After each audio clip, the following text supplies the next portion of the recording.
우리가 성장이라는 것은 우리에게 큰 기쁨을 가져다 주죠. 우리가 성장하면 성취감도 있고 또 자신감도 생기고 소망도 갖게, 더 큰 소망도 갖게 되고 또 자부심도 생기고 변화되고 달라지고 더 성숙해지고 유능해지고, 정말 우리가 이 성장한다는 것은 너무나도 큰 기쁨을 우리에게 가져다 줍니다. 그러나 반대로 성장이 없다는 것만큼 우리를 힘들게 하는 게 없습니다. 전에 아주 오래전에 있었던 교회에 외소증 때문에 키가 자라지 않는 주일학교 학생이 있었는데요. 어린이가 있었는데 그 부모님이요, 땅을 치면서 가슴 아파하는 것을 본 적이 있습니다. 성장판 주사를 아무리 맞춰도, 좋은 약이라는 거 아무리 먹여도 키가 1cm도 안 자란다는 거예요. 1cm는 뭐 고사하고 조금이라도 좀 자라면 얼마나 좋을까 그러시면서 가슴을 치시면서 이 울먹이시는 것을 제가 본 적이 있습니다. 변화한다라는 것, 성장한다라는 것, 우리가 기쁨만 아니라 생각도 상황도 형편도 달라지지 않고, 아무리 땀을 흘려도 내 상황이, 내 환경이 달라지지도 않고, 실력도 능력도 여전히 변화가 없다면 여러분, 자기 자신을 볼 때 정말 힘들지 않겠습니까? 자신감도 자부심도 꿈도 가질 수 없습니다. 도전의식 점점 사라집니다. 무기력한 마음만 남아가지고 자기 인생이 늘 초라하게 느껴지는 거예요. 그래서 이 성장이라는 것은요, 인간에게 있어서 없어서는 안 될 아주 중요한 행복 인자입니다. 이게 있어야 돼요. 연세가 지긋하신 우리 어르신들 보십시오. 연세가 80, 90 되셨는데도 영어를 배우시는 분도 있어요. 또 컴퓨터도 배우십니다. 노래를 배웁니다. 춤도 배웁니다. 왜 합니까? 자신이 성장하고 있다는 것이 삶의 활력소가 되기 때문이죠. 더 나아가서 자신이 아직도 뭔가 할 수 있다라는 그런 자신감, 이것도 맛볼 수 있기 때문입니다. 상당히 건강하신 분들이죠. 제가 예전에 어떤 해외 프로그램을 한번 좀 본 적이 있는데요. 노숙자 한 사람을 섭외했습니다. 그리고 그 노숙자를 데려다가 목욕을 시켜주고, 그 방송국에서 목욕을 시켜주고, 또 멋있게 이발도 해주고, 멋진 슈트도 입혀주시고, 또 고급스러운 구두를 신게 합니다. 또 맛있는 최고급 음식을 대접을 합니다. 그리고 나서 마지막에 뭘 하냐면 거울을 보여주는 거예요. 거울. 이 사람이 거울 속에 있는 자신의 모습을 딱 봅니다. 근데 거기에는 냄새나는 초라한 노숙자가 서 있는 것이 아니고 정말 멋있는 신사한 사람이 딱 서 있는 거예요. 그럼 얼마나 감동이 되겠습니까? 감정이 복받쳐 오릅니다. 눈물이 쏟아집니다. 거울을 제대로 못 보더라고요. 이후에 이 사람이 이제 희망을 갖게 되고 도전해 나가는, 새로운 도전을 해 나가는 그런 모습들을 그리는 그런 프로그램이었던 것 같습니다. 저는 그 노숙자가 달라진 자신의 모습을 보고 왜 울었을까 생각해 봤습니다. 여러 가지 이유가 있겠지만, 첫째는요, 자기가 멋있는 사람이라는 것을 잊어버리고 살았는데 잃어버린 자신을 만난 거예요. 잃어버린 자신을 만난 거예요. 또 한 가지는 자기에게도 아직 기회가 있지 않을까라는 소망을 조금 본 겁니다. 원래 저게 내 모습인데. 비록 그것이 진짜 모습은 아니었지만 자기가 되고 싶은 자신을 직접 본 거 아니겠습니까? 직접 보니까 소망이 생긴 거예요. 소망이. 그 사람에게 정말 멋진 선물은 양복이 아닙니다. 신발도 아니고 음식도 아니고, 이 사람에게 진짜 선물은 뭐였습니까? 성장과 변화에 대한 소망, 이걸 선물로 받은 거예요. 여러분, 누구나 이 성장에 대한 욕구가 있습니다. 중요한 것은 하나님께서도 우리가 성장하기 원하신다는 거죠. 그런데 더 중요한 것은 뭐냐면 이 성장이라는 것은 선택이 아니고 필수다. 우리 한번 따라해 보십시오. 성장은 필수다. 여러분, 성장은 선택이 아닙니다. 성장은 하나님에게 있어서 필수라는 거예요. 예수님을 믿는다는 것을 다른 말로 표현하면, 예수를 믿는다는 것은 예수를 닮아가는 삶을 살겠다는 결단이에요. 내가 점점 예수를 닮아 가겠습니다. 이게 예수 믿겠다는 거죠. 때문에 성장이라는 것은 필수입니다. 우리 그리스도인들에게. 우리가 구원받아야 된다는 것은 너무나도 절실한 반면에 성장해야 된다는 것은 너무나도 자유로워요. 뭐 성장해도 뭐 좋지, 안 해도 그만이지. 난 구원받았으니까 구원만 받았으면 됐지 뭘 더 바라겠어? 여러분 죄송하지만 아닙니다. 구원 속에는 성장이 포함되어 있습니다. 에베소서 4장 13절 이렇게 말씀하시죠. 우리가 다 하나님의 아들을 믿는 것과 아는 일에 하나가 되어 온전한 사람을 이루어 그리스도의 장성한 분량이 충만한 데까지 이르리니 라고 말하고 있습니다. 그러니까 장성한 분량으로 충만하게 성장해야 된다. 성경은 이것을 이야기하시는 거예요. 여러분은 지금 자신이 성장하고 있다고 생각하십니까? 혹시 성장해야 된다는 생각을 잊어버리신 건 아닙니까? 아니면 포기하신 거 아닙니까? 하나님은 뭔가에 맡겨서 성장을 잃어버리고 주저앉아 있는 우리를 데리고 어디로 가시냐면 날마다 이 말씀의 거울 앞으로 우리를 데려가신단 말이죠. 마치 그 노숙자를 데리고 거울 앞에 세워줬듯이 그 노숙자가 거울을 보았듯이 우리가 말씀의 거울을 보게 하신다는 거예요. 하나님께서는. 그 말씀의 거울 속에는 지금 내 모습이 있는 것이 아니라 뭐가 있겠습니까? 성장하고 달라지고 변화된 장성한 나의 미래의 모습이 거기 있는 거예요. 바로 이 성경에 여러분의 진짜 모습이 있는 겁니다. 하나님은 말씀하십니다. 자 봐라, 너는 실패자가 아니야. 넌 끝나지 않았어. 자 봐라, 너는 못난 이가 아니야. 넌 별 볼 일 없는 사람이 아니야. 너는 왕같은 제사장이야. 자 봐라 좀 제발. 너는 이제 더러운 인간이 아니야. 너는 거룩한 백성이야. 이렇게 말씀하시는 주님 앞에서 우리가 성장에 대한 마음을 가질 수 없다는 것은 말이 안 됩니다. 그래서 성장을 잃어버린다는 것은 구원을 잃어버린다라는 말과 다르지 않습니다. 성장을 포기하는 것을 구원을 포기하는 것과 마찬가지예요. 내가 구원의 백성이라는 것을 증명할 수 있는 유일한 방법은 내가 말씀으로 성장하고 있다는 것을 보는 것입니다. 그래서 사도 바울은 이렇게 말하죠. 빌립보서 2장 12절에 두렵고 떨림으로 너의 구원을 이루라 라고 말하고 있어요. 이루라. 너의 구원이 끝났다, 완성됐다가 아니에요. 이루라 라고 말씀하고 있습니다. 깨어서 성장하고 있는 것으로, 깨어서 성장하고 있는 것으로 너의 구원을 증명하라는 거예요. 말씀의 거울 앞에서 자신을 한번 보세요. 말씀의 거울은 우리에게 가능성이 있다고 말씀해 주시고 있어요. 야, 너에게 잠재력이 있어. 너에게 가능성이 있어. 너에게 소망이 있어. 그런데 어떻게 우리가 성장을 포기할 수 있겠습니까? 사랑하는 성도 여러분, 오늘 다시 한번 성장하리라 결심하시기를 주님의 이름으로 축원합니다. 여러분 성장을 소망하세요. 성장할 수 있습니다. 달라질 수 있습니다. 변화될 수 있습니다. 이것이 성경이 오늘 우리에게 말씀하시고 있는 겁니다. 로마서 1장부터 11장까지는 교리적인 이야기를 계속하십니다. 죄와 율법, 은혜와 복음, 죄인의 구원, 이런 것들을 계속해서 우리에게 말씀하시죠. 그래서 우리가 무엇을 믿어야 되는지, 왜 믿어야 되는지 여기에 대한 말씀을 1장부터 11장까지 계속 하시고 있습니다. 그런데 이제 12장, 오늘 읽으신 이 12장부터는 뭘 얘기하냐면 우리 그리스도인이 어떻게 살아야 되는지를 말씀하기 시작합니다. 다시 말하면 우리가 어떻게 하면 성장할 수 있는가를 말씀하시고 또 우리가 어떻게 하면 변화될 수 있는지, 어떻게 하면 달라질 수 있는지 이 말씀을 이제 12장 1절부터 쭉 하고 계신 것을 우리가 볼 수가 있습니다. 오늘 함께 이 말씀을 살피면서 성장을 결심하시고 성장에 대한 새로운 도전이 여러분에게 시작되기를 주님의 이름으로 축원드립니다. 먼저 우리가 가장 중요한 것은 뭐냐면 한번 따라해 주시기 바랍니다. 자신을 제물로 드려라. 여러분 자신을 제물로 드리는 겁니다. 성장을 원하십니까? 여러분 자신을 제물로 드리는 거예요.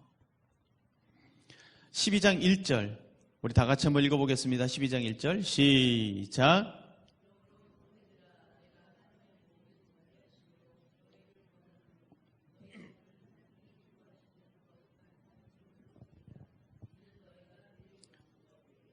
자신을 산제물로 드리라는 것, 자신을 희생시키는 것이다.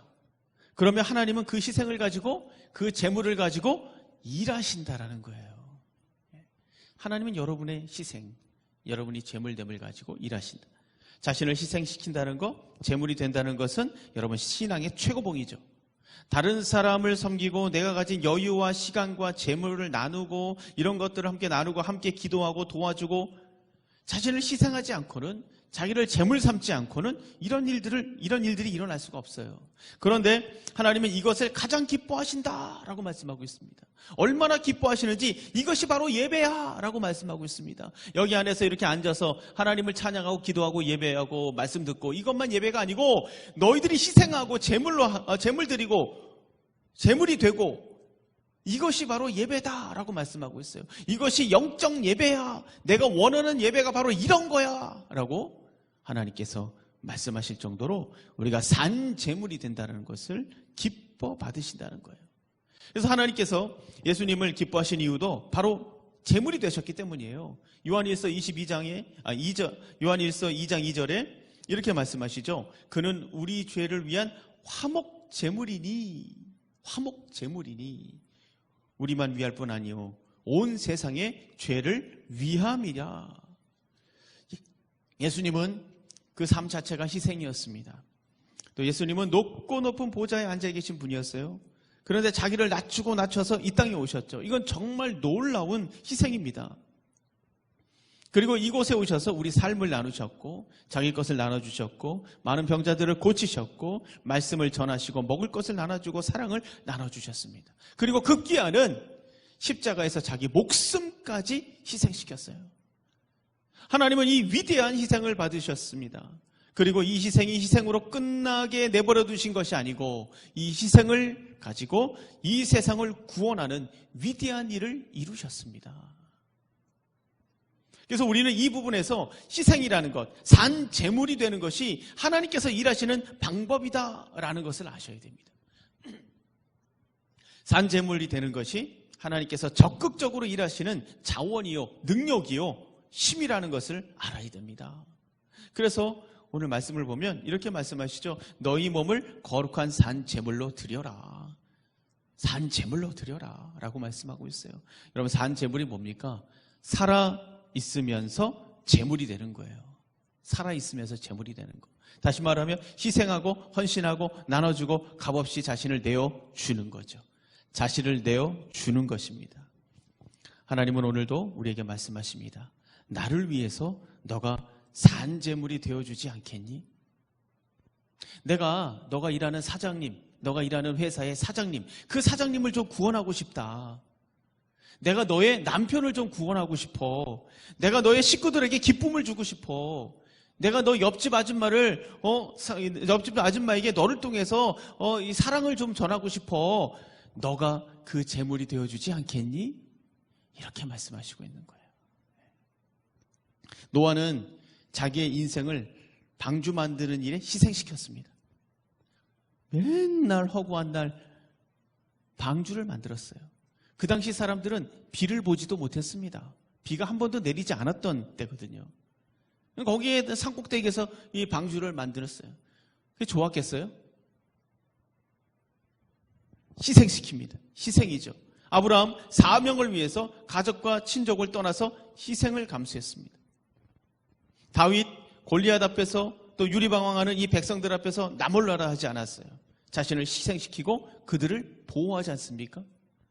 또 느헤미야 자신의 안락하고 또 보장된 미래를 희생시키고 골치 아픈 문제가 가득한 그 예루살렘으로 스스로 제 발로 걸어 들어가잖아요.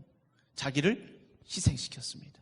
바울 복음을 위해서 자기의 학벌, 자기의 가문, 재산 다 희생시켰습니다. 그러나 하나님께서는 노아의 희생을 가지고 뭘 하셨습니까? 인류를 구원하셨습니다. 아브라함의 희생을 가지고 뭘 했습니까? 구원의 길을 만드셨습니다. 다윗의 희생을 가지고 뭘 했습니까? 하나님의 나라를 건설했습니다. 느헤미야의 희생을 가지고 뭘 했습니까? 민족의 자긍심을 회복하고 새로운 영적 부흥의 기틀을 마련했습니다. 바울의 헌신을 가지고 뭘 하셨습니까? 유럽으로, 아시아로, 전 세계로 복음을 전파하게 하셨습니다.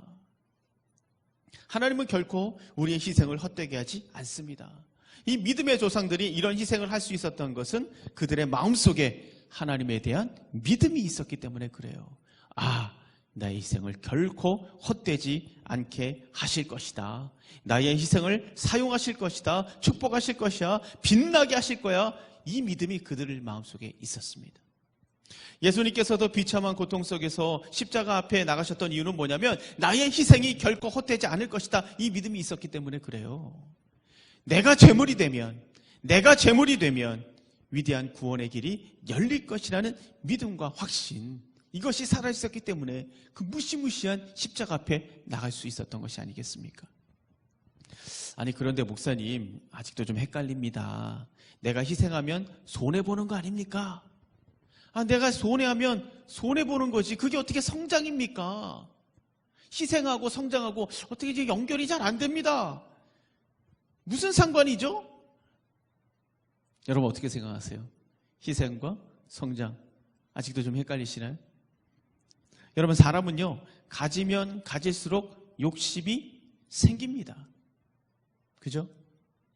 누리면 누릴수록 교만해져요. 빠르면 빠를수록 방심합니다. 높으면 높을수록 죄를 짓기 아주 쉬워집니다. 편해지면 편해질수록 게을러집니다. 그리고 게으르고 게으르면 악해집니다. 왜 게으르면 악해지는지 아세요? 그 게으름을 지키기 위해서 수단과 방법을 가리지 않습니다. 그래서 사람이 악해져요. 우리가 이런 부분들을 인식하지 못하고 자기를 관리하지 않으면 모든 일에 있어서 성장이라는 것은 물론이고 결정적인 순간에 사단의 먹이가 됩니다. 그래서 나눌 수 있어야 돼요. 희생할 수 있어야 됩니다. 헌신할 수 있어야 돼요. 제물이 될 수 있어야 됩니다. 나누고 버리고 흘려보내고 또 나누고 버리고 흘려보내고 또 나누고 버리고 흘려보내고 그러다 보면 나에게 뭐만 남을까요? 내 안에 예수 그리스도만 남는 겁니다. 예수님을 닮아가는 거예요. 이게 정말 중요하죠. 예수님을 닮아가는 사람은 성장을 안 할래야 안 할 수가 없습니다. 하나님과 동행을 하는데 어떻게 성장하지 않을 수가 있겠습니까? 여러분의 가정을 바꾸기를 원하십니까? 달라지기를 원하십니까? 여러분의 형제 자매들과 관계가 좋아지기를 원하십니까? 상황과 형편과 환경이 달라지기 원하십니까? 답은 간단합니다. 내가 재물이 되면 됩니다. 내가 재물이 되면 돼요. 왜요? 그 재물을 가지고 하나님께서 역사하시기 때문이라는 거죠. 역사하시기 때문에. 나는 그저 재물만 되어드리면 돼요. 여러분, 재물은요, 이러쿵 저러쿵 말이 없습니다. 재물은 싫다 좋다 말하지 않습니다. 재물은 뭘 요구하지도 않아요. 재물은 따지지도 묻지도 않습니다. 그저 재물은 재물일 뿐이에요. 그냥 나를 바치는 겁니다. 하나님은 우리가 이런 재물이 되기를 원하십니다. 지금은 설 명절 연휴 중이죠. 가족이 다 모입니다. 그럼 식사를 마치면 제일 하기 싫은 일이 하나 남습니다. 그게 뭐죠? 설거지죠. 설거지. 그잖아요. 설거지가 남아요. 그러면 다 생각합니다. 저 설거지를 올케가 하면 좋겠다. 아니야, 저 설거지는 말이야 며느리가 당연히 해야지. 여자분들은 또 어떻게 생각합니까? 저 설거지는 이제 남편들이 좀 하지, 남자들이 해야지, 오늘 같은 날은, 이러면서 서로 눈치를 봅니다. 바로 이 부분이에요. 바로 이 부분입니다. 이 부분에서 우리는 말할 수 있어야 됩니다. 하나님, 제가 재물 되겠습니다. 그리고 어디로 가야 됩니까? 설거지통으로 달려가는 거예요. 하나님, 제가 재물 되겠습니다. 설거지통 속에서 재물이 되어서 들어가는 겁니다. 또 저녁에도 눈치를 봅니다. 저녁에도 누가 이 사람이 하고 저 사람이 하고 이렇게 했으면 좋겠다, 저렇게 했으면 좋겠다.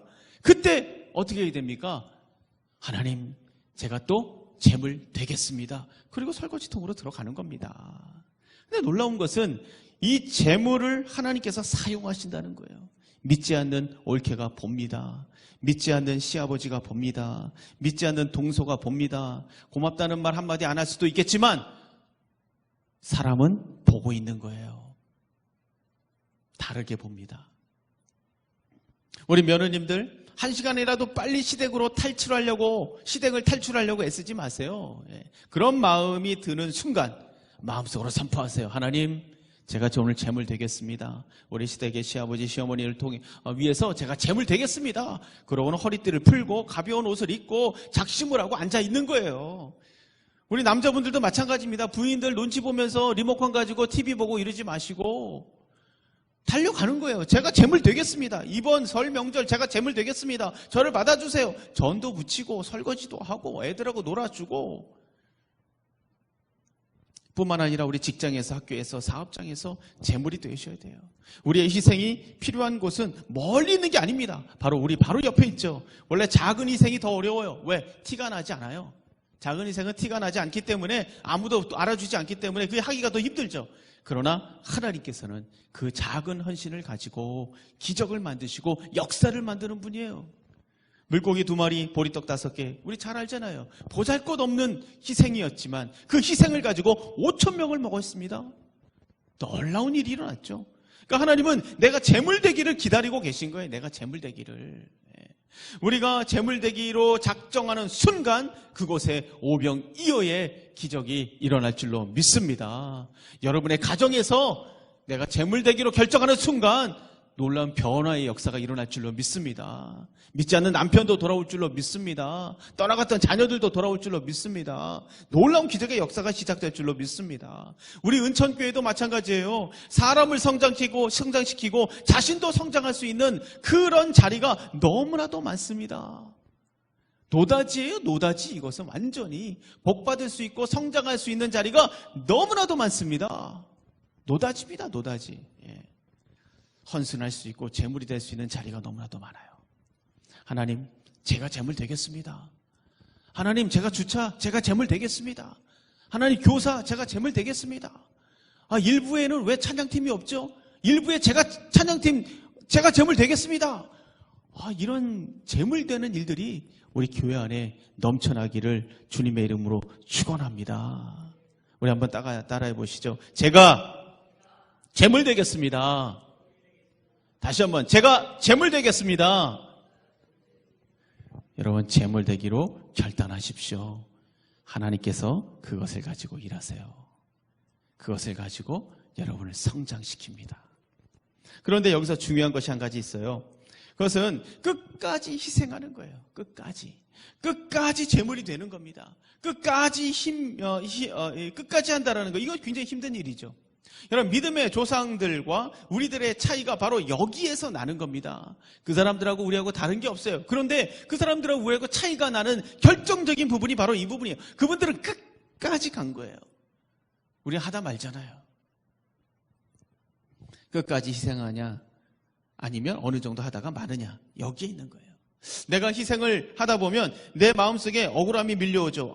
왜 나만 설거지해야 되지? 왜 맨날 설 명절 때면 나야? 왜 굳이 일은 내가 해야 돼? 내가 왜 주일날 쉬지도 못하고 이런 일을 해야 돼? 본전 생각납니다. 본전 생각. 또 불안한 마음도 밀려오죠. 이런다고 뭐가 달라지나? 내가 희생한다고 누가 뭐 알아주기나 하나?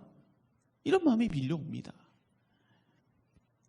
다시 말하면 희생의 원동력이 중요합니다. 내가 지금 왜, 무슨 이유로 희생하고 있는가? 재물이 되는가? 이 원동력이 중요해요. 원동력. 끝까지 희생할 수 있는 원동력이 있어야 됩니다. 감정이나 얄팍한 계산을 원동력으로 하고 있는 사람은 오래 못 갑니다. 자기의 능력이나 자랑을 원동력으로 하는 희생도 얼마 못 갑니다. 지쳐버리죠. 조건이나 목적을 가지고 원동력으로 삼고 있는 희생도 오래가지 못합니다. 끊임없이 희생할 수 있는 그 원동력, 핵발전소처럼 끊임없이 믿음의 사람들을 움직이게 만드는 그 강력한 힘, 그건 뭘까요? 그게 뭡니까? 다른 거 아닙니다. 그것은 바로 하나님의 은혜입니다. 하나님의 은혜. 한량없는 하나님의 은혜. 은혜로다, 은혜로다. 나의 나된 것은 하나님의 은혜로다. 무슨 말입니까? 내가 아무 값도 치르지 않았는데 거저 받았다라는 것을 아는 거예요. 내가 엄청난 것들을 거저 받았기 때문에 감당이 안 되는 상태를 말하는 겁니다. 그래서 고린도전서 15장 10절 이렇게 말씀하시죠. 이렇게 말씀합니다. 그러나 내가 나된 것은 하나님의 은혜로 된 것이니 내게 주신 그의 은혜가 헛되지 아니하여 내가 모든 사도보다 더 많이 수고하였으나 내가 한 것이 아니요 오직 나와 함께 하신 하나님의 은혜로다. 하나님의 은혜가 가슴속에 가득한 사람, 자기 인생 가운데 하나님의 은혜가 흐르고 있다는 것을 아는 사람은 끊임없이 희생할 수 있습니다. 지금 우리가 누리는 거 여러분 당연하다고 생각하시나요? 여러분 지금 누리고 있는 게 당연하다고 생각하세요? 모든 것이 하나님의 은혜입니다.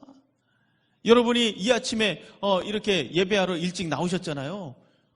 내가 신앙이 좀 있으니까 이렇게 일찍 일어나서 여기 나오지. 아닙니다, 여러분. 하나님의 은혜입니다. 여기 나올 수 있는 마음도 주시고 건강도 주시고 생각도 주시고 모든 것이 다 하나님의 은혜예요. 지금 설 명절에 온 가족이 모여서 함께 웃고 즐기고 그건 나의 능력 아닙니다. 하나님께서 주신 은혜입니다. 지금 우리가 건강하게 앉아서 이 예배 드리는 거 이거 나의 관리가 아니에요. 나의 건강 관리가 아닙니다. 하나님의 은혜예요. 내가 지금 소유하고 있는 것들 내 재주가 아닙니다. 하나님의 은혜입니다. 내가 지금 갖고 있는 믿음, 이 믿음도 나의 의가 아닙니다. 선물로 받은 거예요. 모든 것이 다 하나님의 은혜입니다. 여러분 수요 예배 때 제가 잠깐 말씀드렸지만 양화진 외국인 선교사 묘지 아시죠? 거기 한번 가보세요. 그 옛날 가난하고 미개했던 우리나라를 살려보겠다고 이 땅에 와서 죽어나간 선교사들이 얼마나 많은지 아십니까? 이 땅에서 순교한 분들이 얼마나 많은지 아세요? 그리고 그 선교사 자녀들, 아이들 무덤까지도 있습니다. 선교사 자녀들이 얼마나 많이 이 땅에서 죽었는지 모르시죠? 지금 우리가 여기까지 있기까지 얼마나 많은 희생이 있었는지 우리는 알아야 됩니다. 여러분 이것뿐이겠습니까? 나 하나 만들려고 하나님께서 얼마나 많은 희생을 동원했는지 헤아릴 수가 없는 거예요. 우리는 교만할 수 없습니다. 희생을 거부할 수 없는 존재들이에요. 어떻게 희생을 우리가 거부할 수 있겠습니까? 나 하나 만들려고 엄청난 희생들이 있었다라는 것을 우리가 두 눈으로 똑똑히 보면서 어떻게 희생을 거부하고 안 하겠다고 하고 재물이 안 되겠다고 거부할 수 있겠습니까? 사랑하는 성도 여러분, 여러분 안에 하나님의 은혜가 흐르고 있다는 것을 볼 수 있기를 주님의 이름으로 축원합니다. 내가 가진 모든 것이 하나님의 은혜예요. 모든 것이 하나님의 은혜인데 내가 억울할 것이 뭐가 있겠습니까?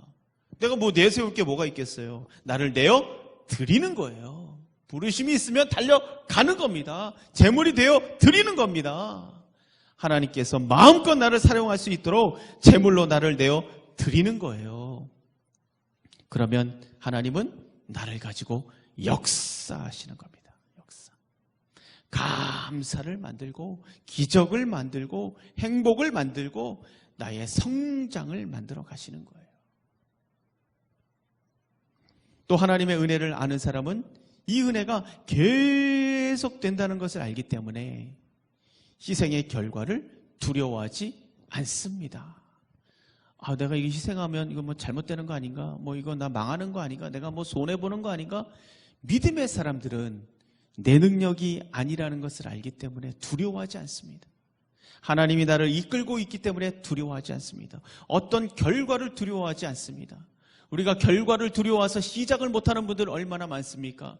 여러분 그것은 내려놓으세요. 결과는 하나님께 맡기고 우리는 도전하는 겁니다. 헌신하는 거예요. 달려가는 겁니다.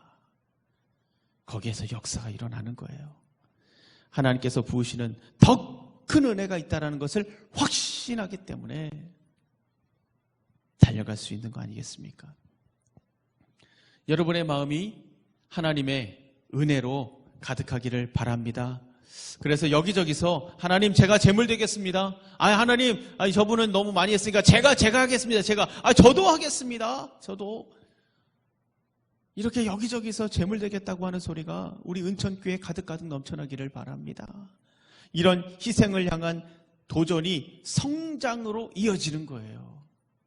그리고 그 성장이 더 큰 기쁨으로 이어지는 겁니다. 예수 그리스도라는 재물을 가지고 구원의 기적을 만드시는 하나님께서 이제 여러분을 통해서 또 한 번의 기적을 만들기를 원하십니다. 내가 너를 통해서 또 한 번의 기적을 계획하고 있어. 내가 너를 통해서 너의 가정을 변화시킬 거야. 내가 너를 통해서 우리 은총교회를 변화시킬 거야. 내가 너를 통해서 이 나라 이 민족 변화시킬 거야. 내가 너를 통해서 세계 열방을 변화시킬 거야. 이 오남 지역을 변화시킬 거야. 남양주를 변화시킬 거야. 여러분 믿으십니까? 어린아이의 그 작은 섬김을 가지고 희생을 가지고 5,000명을 먹였어요.